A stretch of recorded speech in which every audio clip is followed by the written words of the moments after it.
So next up, we're going to be covering some colorants.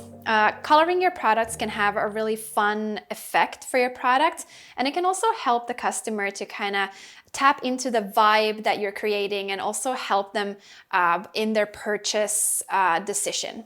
And the sky is the limit when it comes to coloring your products. There are hundreds of different botanicals and clays and micas and extracts that you can use.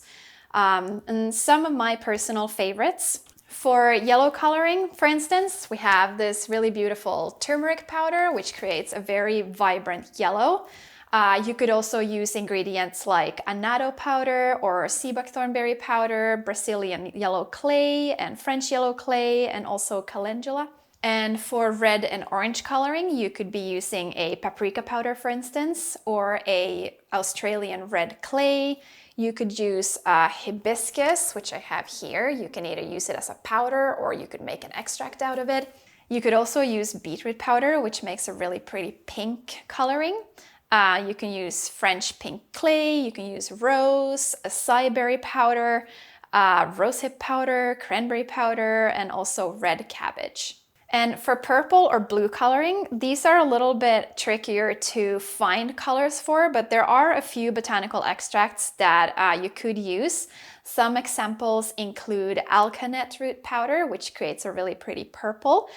You could also use Brazilian purple clay or blue spirulina, butterfly pea flower.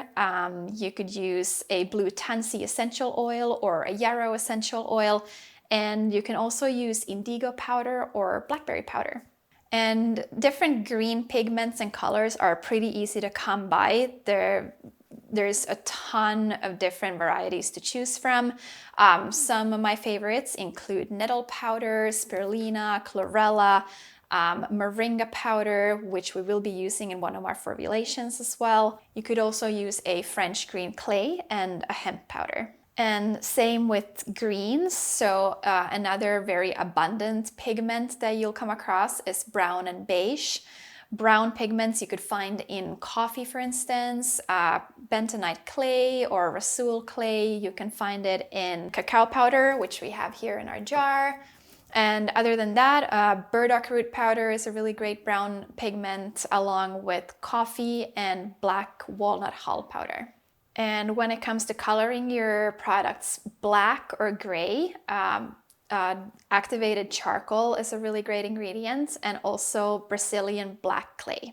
And then we have our white pigments. It's not as easy to color your product white, but there are a few ingredients that you can use, such as zinc oxide, titanium dioxide, and kaolin clay. So adding your colorants to your products can be done at different stages throughout your formulation, kind of depending on what type of coloring you're using and what type of product you're making.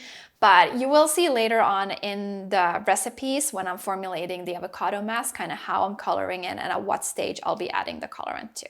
For our next unit, we'll be covering some pH modulators and chelators.